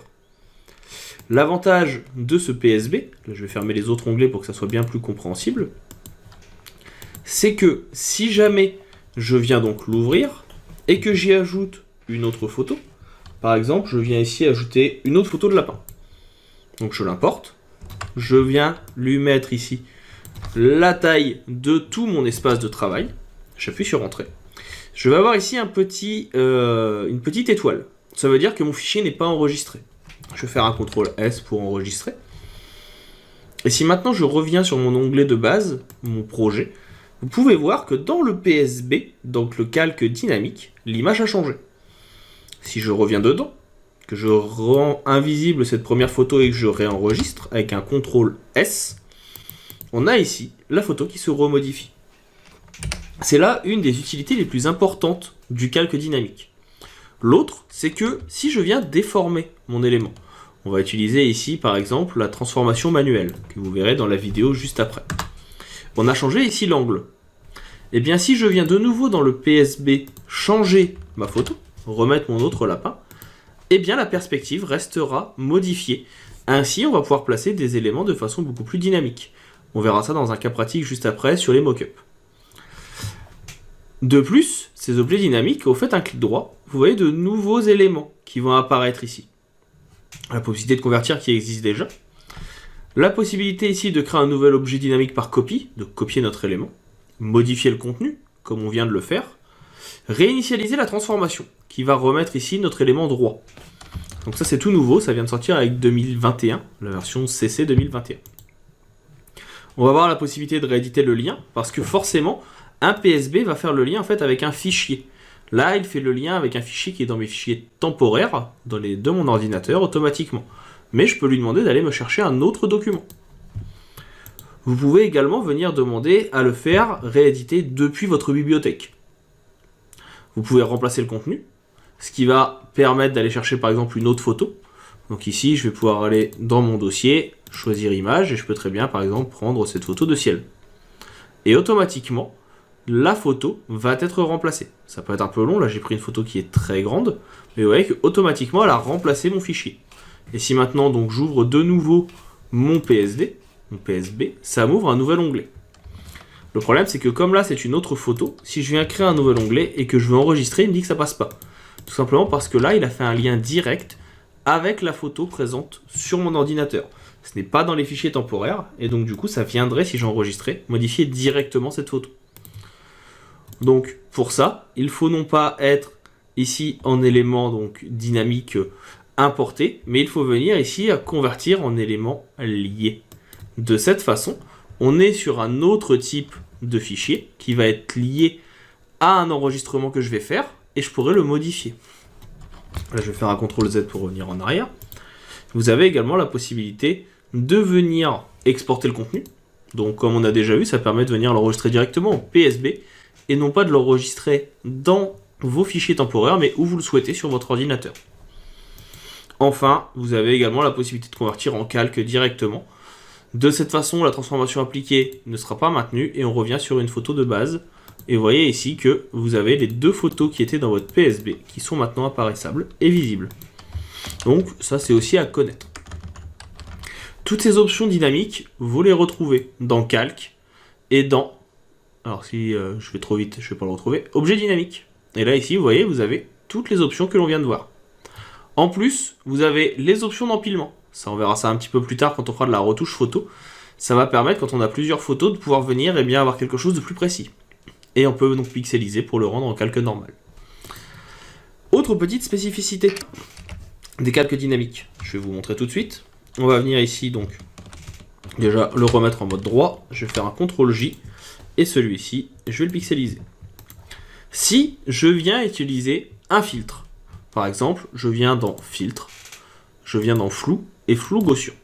Vous les verrez plus tard, les filtres, je fais juste un filtre rapide. Si je l'applique, automatiquement, vous voyez ici qu'il est appliqué, je ne peux plus le modifier. Sauf si je viens faire cela sur un calque dynamique. Si je refais le même filtre sur un calque dynamique, eh bien vous voyez que ça m'ajoute une fonction, avec un masque de fusion, et un flou. Et ce flou, je peux double-cliquer et le remodifier à tout moment, pour l'accentuer ou non. Je peux cacher ici, comme ça vous le voyez. Vous avez également un petit bouton qui va apparaître ici, qui va permettre tout simplement de pouvoir double-cliquer et de venir ajouter des effets de fusion. On connaît maintenant les modes de fusion, on les a déjà vus. Et bien vous voyez que vous pouvez venir les ajouter avec des filtres pour ajouter des effets supplémentaires. Ce qui n'est pas forcément connu et souvent oublié. Et pourtant ça peut donner des résultats intéressants. Et l'avantage aussi, c'est que vous pouvez venir, comme vous le voyez, créer un effet de flou. Vous pouvez venir utiliser le masque de fusion pour ne faire un effet de flou qu'à certains endroits. Peut-être que vous voulez pas que le lapin soit flou, mais juste le fond. Donc comme on a déjà vu, je viens peindre avec mon pinceau et du noir et ça efface. Cet effet de flou lié ici au filtre dynamique, il est possible également avec les calques de réglage. On a vu dans une vidéo précédente que les calques sont disponibles ici. Mais je vous avais expliqué aussi qu'il y en a certains qui sont dans réglage directement, dont certains que l'on reverra plus tard, comme la désaturation, la correspondance de la couleur et autres, qui permettent de faire de la retouche photo. Et je vous avais dit aussi que quand on vient utiliser ces calques, eh bien, enfin ces fichiers, ces éléments, on ne peut plus les modifier par la suite sur la photo. C'est à moitié vrai, à moitié faux. Il est possible de les modifier en venant faire un calque dynamique. Si là je fais une teinte saturation et que j'augmente la saturation, et bien comme pour les filtres, vous voyez qu'il m'a ajouté un élément ici, que je peux de cette façon modifier. Et cela n'est possible qu'avec les calques dynamiques. Vous vous rendez bien compte donc que les calques dynamiques vont avoir une importance assez forte, tout simplement parce qu'ils vont permettre de garder en mémoire des éléments pour pouvoir les remodifier. Ils sont non destructifs. Le seul souci qu'ils vont avoir, c'est que certains outils, tels que le tampon de duplication, tels que le pinceau, ou tout ce qui va toucher aux outils de correction, ne fonctionneront pas. Mais ils offrent quand même un certain confort qu'il est important de connaître. Maintenant qu'on a vu ça, on va pouvoir s'attaquer à la vidéo suivante, qui va être les options de déformation et de transformation manuelle. Et on reparlera justement, pour cela, des calques dynamiques. A savoir, nous avons vu un petit peu plus tôt que lorsque l'on a un objet dynamique, comme c'est le cas ici, il est impossible de venir peindre dessus. Par contre, on a vu qu'il était possible de venir y ajouter des filtres ou des effets de réglage qui permettront d'être modifiés par la suite. Il existe également quelque chose qui est assez intéressant et allié avec les calques dynamiques, c'est la transformation manuelle. La transformation manuelle, plusieurs possibilités pour l'activer. Déjà, la première chose que je vais faire, c'est venir activer ici option de transfert, qui va me permettre d'avoir, vous voyez, le petit carré à cet endroit. Et surtout, maintenant, quand je vais venir cliquer ici, par exemple, pour venir agrandir ou rétrécir une forme, vous allez voir un rectangle, et surtout, vous allez voir une croix qui va apparaître. Ça veut dire qu'on passe dans ce fameux mode transformation manuelle, qui est également disponible ici. Ce mode, il va permettre d'agrandir ou de rétrécir notre élément. En appuyant sur la touche Shift, on va pouvoir venir enlever ce que l'on appelle l'homothétie, le rapport longueur-largeur. Ça revient en fait à enlever le petit cadenas qui est ici. De même, vous pouvez appuyer sur la touche CTRL pour venir paramétrer de façon différente, et bien vous voyez par exemple l'angle de votre photo. Ça se fait très rapidement et ça permet de déformer celle-ci pour avoir un angle qui vous conviendra peut-être mieux.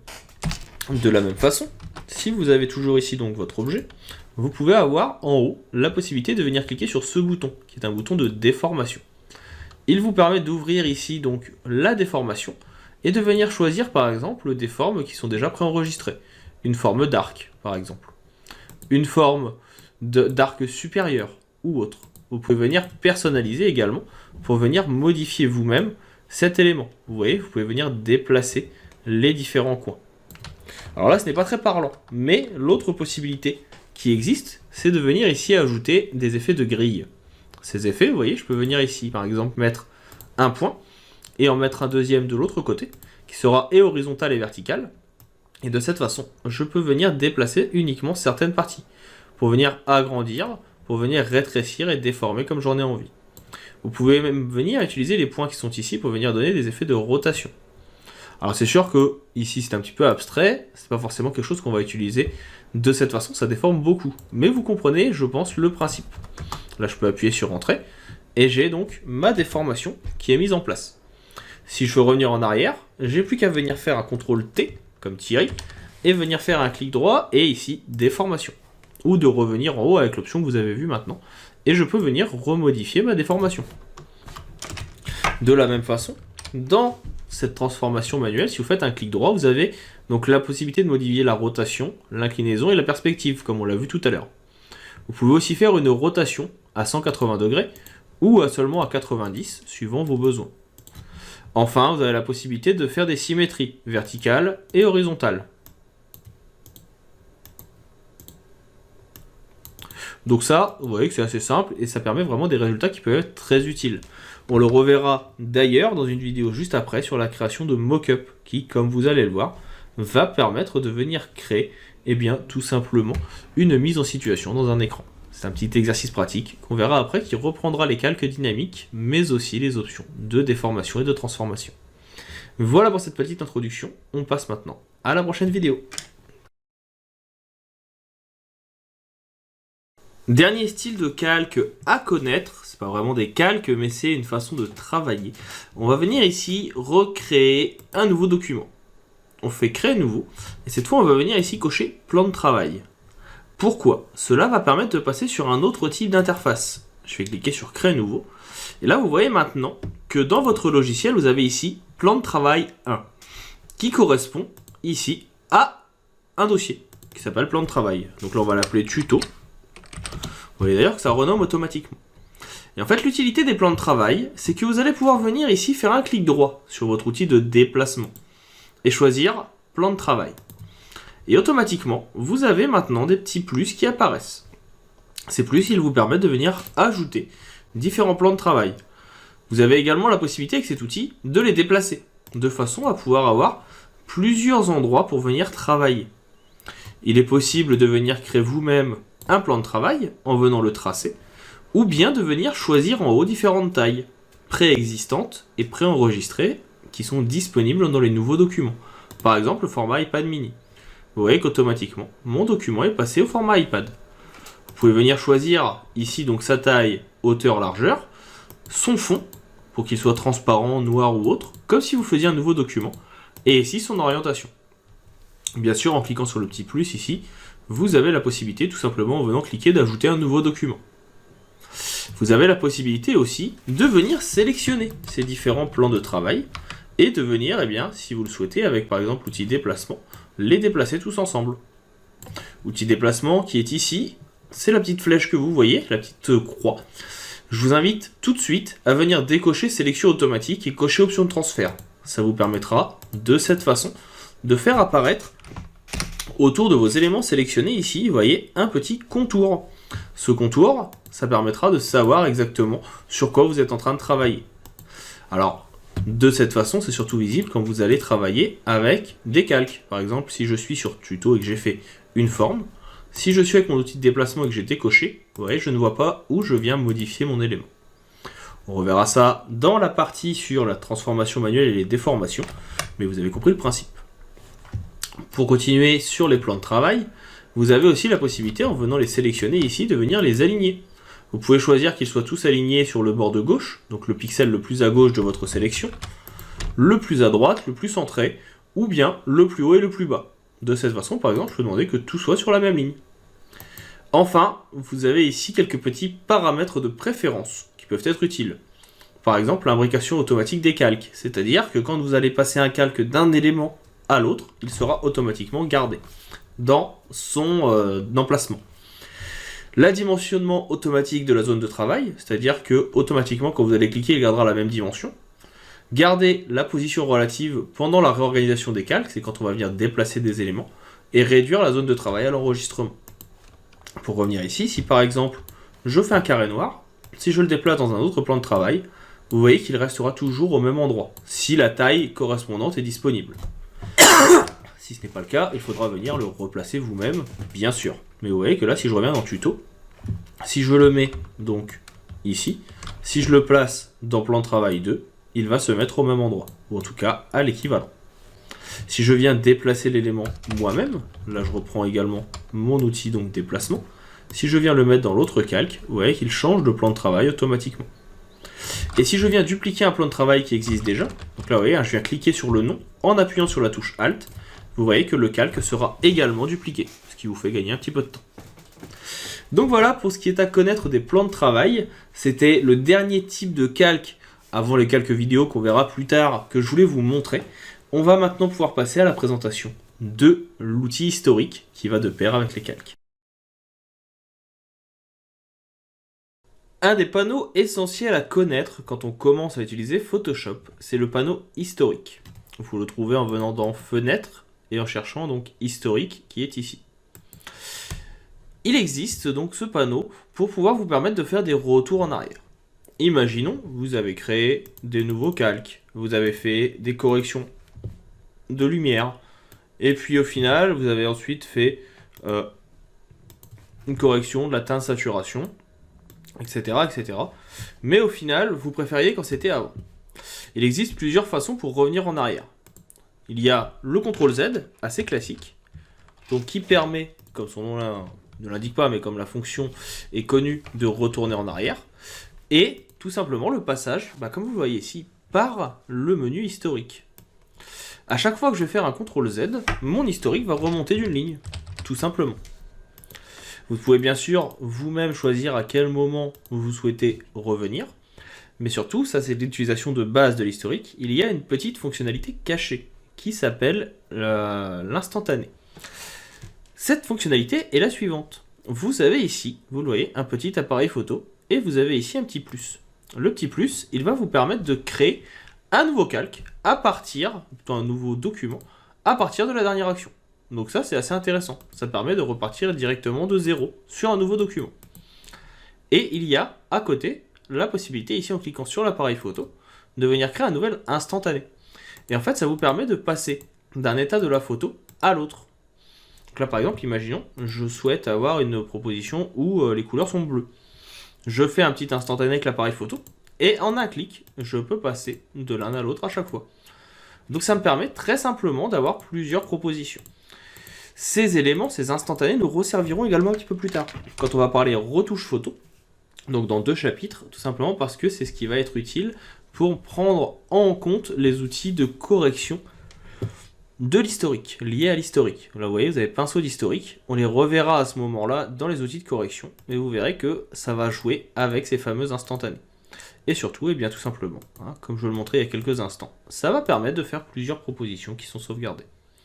Bien sûr, comme tout menu, ou comme tout panneau, vous avez ici 3 petits traits parallèles où vous allez retrouver également différentes possibilités. Les instantanés, donc possibilité d'en faire un nouveau, d'effacer ou d'effacer l'historique, d'avancer ou de reculer dans votre historique, et d'avoir des options. Ces options ici, donc vous voyez, créer automatiquement un premier historique et un instantané automatiquement, créer automatiquement un instantané lorsqu'on enregistre, ça peut être intéressant, ça permet, d'ailleurs je devrais le gaucher, d'avoir toujours une copie au moment où on vient sauvegarder. Accepter un historique non linéaire, donc ça permettra que ça ne soit pas que des lignes qui viennent après, mais il y aura aussi des petites divergences en termes de quand est-ce que ça a été fait ou non. Afficher les boîtes de dialogue quand il y a un nouvel instantané, pas forcément besoin ici, et rendre les modifications visibles même sur les calques qui ne sont pas permanents. Donc ça peut être assez utile, vous voyez, ça va assez vite à prendre en main. Donc le raccourci, je le rappelle, à retenir essentiellement, CTRL-Z, et puis sinon, utilisez ce panneau que vous retrouvez dans le panneau fenêtre, ou dans le menu fenêtre. On attaque maintenant la prochaine vidéo de ce chapitre sur les calques, avec un petit exercice sur les mock-ups. On voit ça tout de suite dans la prochaine vidéo. Petit exercice qui est assez intéressant et rapide à mettre en place avec les modes de fusion, c'est la double exposition. La double exposition, c'est un style que l'on croise régulièrement et qui est très apprécié. Celui-ci consiste tout simplement à venir utiliser 2 images et à venir permettre une superposition des deux pour un rendu graphique. Par exemple, ici, je vais faire un CTRL-A, CTRL-X pour copier mon arrière-plan. Donc CTRL-X ou CTRL-C au choix. X étant coupé, C copié. Et je vais venir chercher une photo. Donc là, par exemple, j'avais mis de côté, voilà, cette photo. Ça marche beaucoup mieux sur un fond blanc, je ne vais pas vous mentir. Je vais faire un CTRL-V pour coller ma montagne, ici, et la déplacer. Je vais faire un petit CTRL-T, comme Thierry, pour venir faire une transformation manuelle. Et ici, je vais simplement faire symétrie d'axe horizontal, pour mettre ma photo dans l'autre sens. Une fois que cela est fait, on va pouvoir venir ici jouer sur les modes de fusion, et plus particulièrement sur superposition. Et là, vous voyez que superposition, ça permet de venir fusionner notre personnage et la montagne. Alors là, on avait par exemple ici, malheureusement, le dessus qui n'était pas assez blanc sur la photo. Donc là, on voit encore le dessus. Et ici, vous connaissez maintenant un calque de réglage qu'on a vu un petit peu plus tôt, qui est tout simplement le calque de niveau. Donc on vient cliquer, j'ai mis un masque de fusion sans le faire exprès, sur le petit cercle bicolore, je vais faire un niveau, et je vais venir l'écrêter sur le calque d'en dessous. Et ainsi, je vais pouvoir venir demander à rendre les blancs un petit peu plus blancs. Et de cette façon, très légèrement, là vous voyez que on vient faire disparaître le dessus du crâne, et on a ainsi notre montagne qui permet d'être placée. Je vais la décaler un petit peu encore pour que l'œil soit un peu plus visible. Et je pourrais même, ça vous ne l'avez pas encore vu, même si j'ai parlé rapidement des masques de fusion, vous verrez ça dans le chapitre prochain, venir utiliser un pinceau avec du noir pour venir effacer l'effet par exemple dans l'œil. Alors pour ça, donc là je vois qu'il ne me le fait pas forcément à 100%, donc c'est parce que je ne suis pas sur le bon calque, je me mets ici sur le bon calque, et donc je peux venir effacer l'effet par exemple sur l'œil, de façon à avoir l'effet qui apparaît uniquement à certains endroits. On va pouvoir jouer aussi sur l'opacité de notre pinceau, pour venir juste faire ressortir certaines parties. Et vous voyez que ça va très très vite, et ça permet un rendu assez intéressant. Bien sûr, après on pourrait venir recadrer, avec l'outil du recadrage qui est ici, que vous reverrez un petit peu plus tard dans la partie dédiée à la retouche photo. Et donc là, ouais, en quelques instants, j'ai pu faire un effet de double exposition assez sympa. Donc là, je vais juste rendre les deux visibles et faire un CTRL-G pour les grouper. Et on va aller chercher une autre photo pour vous montrer. Je pourrais très bien aller chercher celle-ci, par exemple. Donc CTRL-C, CTRL-V. Hop là, j'ai oublié de sélectionner, ça marche moins bien.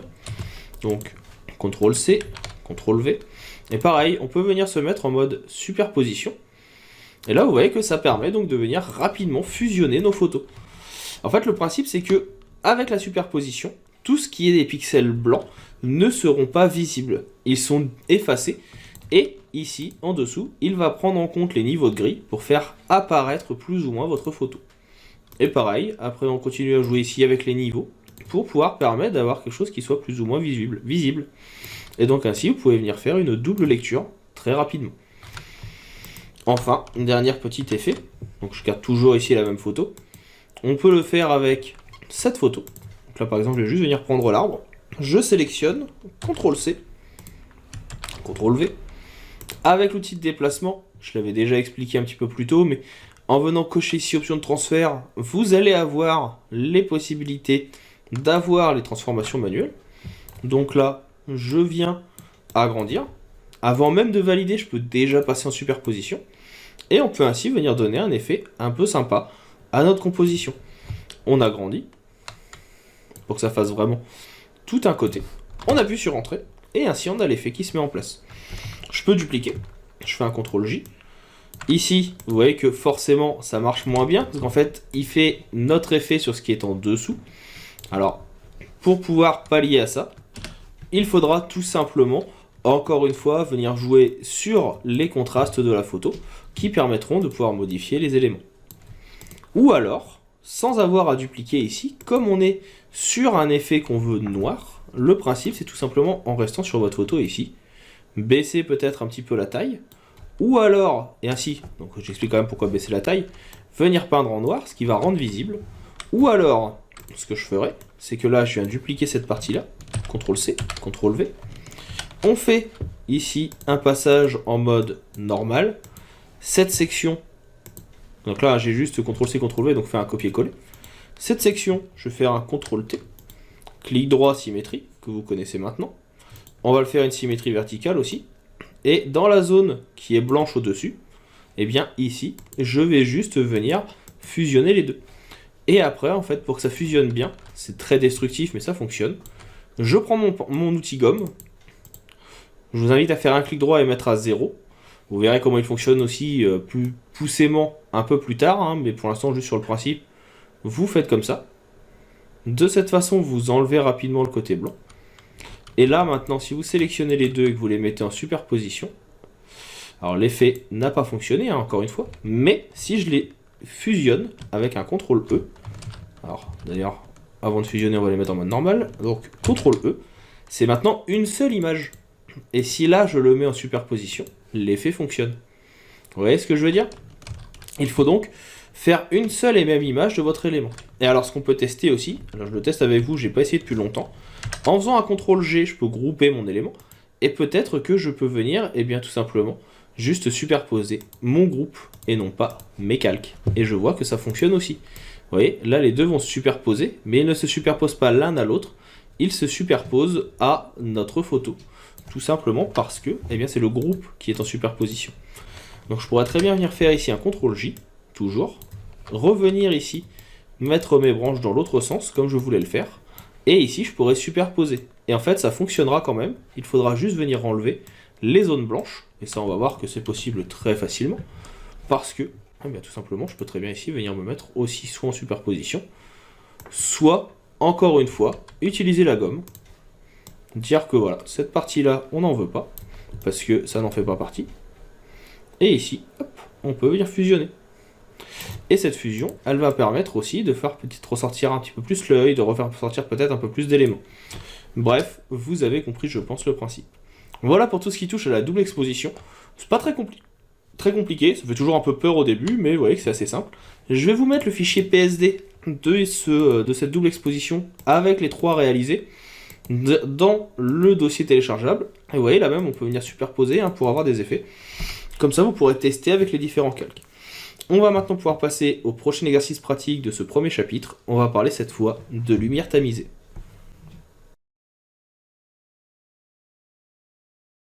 Maintenant que vous avez bien en tête les différentes options de calque, comment ils fonctionnent, comment fonctionne le menu, que vous connaissez les différents types de calques, aussi bien les calques de réglage que les modes de fusion que nous avons vu un petit peu plus tôt, je me permets cette petite vidéo pour vous proposer une astuce souvent méconnue, mais assez intéressante, qui va permettre de retoucher la luminosité d'une photo.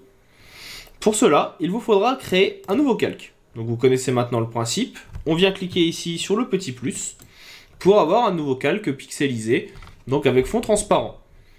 Je vais venir le mettre ici en mode lumière tamisée. Et ça a son importance, c'est ce mode qui va permettre par la suite, avec l'outil pinceau, que vous n'avez pas encore vu mais que je vous présente rapidement ici, et que vous reverrez dans le chapitre suivant, de venir peindre sur votre composition. Donc le menu pinceau, c'est un pinceau qui est ici, vous le repérez à sa forme, assez classique, et on vient ici donc pouvoir augmenter sa couleur. Vous avez également ici ce qu'on appelle le sélecteur de couleurs. Alors je vais juste me mettre en grand pour que ce soit visible. Le sélecteur de couleurs, avec ici la couleur de premier plan, qui sera celle comprise dans votre pinceau, et la couleur qu'on va appeler d'arrière-plan. Pour info, ces couleurs, vous pouvez venir les inverser ici avec la petite flèche, pour passer du noir. Donc là par exemple, je viens peindre avec du noir, je vais vous remettre en mode normal pour que vous puissiez le voir. Ou si j'inverse ici pour peindre avec du blanc. Donc ça permet de venir passer d'une couleur à l'autre. Je ne rentre pas plus dans les détails du sélecteur, pour l'instant vous n'avez besoin que du noir et du blanc. Donc ici je vais faire un CTRL A pour tout sélectionner, je vais effacer mes deux couleurs. Un petit CTRL D, et je vais me remettre donc en lumière tamisée. Et donc le principe de cette petite astuce assez intéressant, c'est qu'il est possible, très rapidement, très simplement, sans dénaturer la photo, sans avoir d'effet destructif, de modifier la colorisation et surtout la lumière de votre cliché. Donc pour ça, je mets du noir ici, je suis bien en lumière tamisée, et je vais juste venir peindre. Et vous voyez que les endroits où je vais venir peindre, je peux venir enlever ici le petit cadenas, ça va venir, le petit œil, ça va venir assombrir. Si je viens maintenant mettre du blanc, donc ici je viens cliquer sur la petite flèche pour passer au blanc, si je viens peindre, ça vient éclaircir. Et donc l'idée aussi, c'est que si maintenant je viens cliquer sur mon sélecteur, que je prends une nuance de gris, par exemple un gris clair, je vais pouvoir venir éclaircir, mais un petit peu moins. A l'inverse, si je viens prendre un gris un peu foncé, ici, je vais pouvoir venir également assombrir certaines parties. Et de cette façon, on peut modifier la colorimétrie, la luminosité je veux dire. Donc vous voyez, très rapidement, on peut venir modifier sur notre composition, et bien tout simplement, les effets de lumière présents sur le chien. Bien sûr, excusez-moi. Ici, je suis avec un pinceau qui était très grand. Je peux venir faire un clic droit et avoir un pinceau beaucoup plus fin. Et venir, bien peut-être, par exemple, juste coloriser une partie. Donc là, je viens coloriser peut-être juste le coin du chien. Alors là, bien sûr, j'ai dépassé. Vous verrez dans la suite des tutoriels comment venir modifier ça. Là, ici, je vais juste maintenant me mettre en mode effacer. Donc maintenant, quand je vais venir peindre, ça va effacer les effets que j'avais mis en place. Alors vous voyez que ça va garder également les effets un peu noirs qu'on avait mis au début. On peut aussi venir faire un CTRL Z, tout simplement. Et donc voilà pour cette petite astuce que je trouvais intéressante de vous communiquer. Vous voyez que ça permet vraiment rapidement de modifier la composition. Et surtout, vous pouvez venir ajouter d'autres calques. Ici, je peux remettre un lumière tamisé. Je vais appuyer sur D, qui va me permettre de réinitialiser ma couleur. Donc ça me remet le noir et le blanc. Donc raccourci D. Et en appuyant sur X, je peux remettre le blanc en premier. Et ça peut être l'occasion aussi de venir peut-être ajouter des éclats de lumière dans notre œil. Donc là, vous voyez, je viens accentuer ce qu'on appelle la light height. Donc la highlight plutôt. Voilà. Pour pouvoir venir rendre les yeux encore plus lumineux. Je peux venir accentuer sur le nez. A l'inverse, si j'appuie sur X, je peux venir assombrir peut-être cette zone-là. Pour venir accentuer un peu les traits du visage du chien. Donc là, vous voyez, très rapidement, même si on dézoome, ça permet vraiment de modifier la composition. Et à tout moment, vous pouvez venir effacer. Il suffit de repasser, par exemple ici, sur du blanc pour venir éclaircir. Donc là, vous voyez que ça enlève tout ce qui était déjà à la base en termes de visage. Donc à vous de définir exactement ce que vous voulez faire. Donc voilà pour cette petite astuce qui va clôturer notre chapitre sur les calques et qui nous permet en plus de venir introduire le prochain sur les détourages qui attaquera sur les outils de pinceau et de dégradé.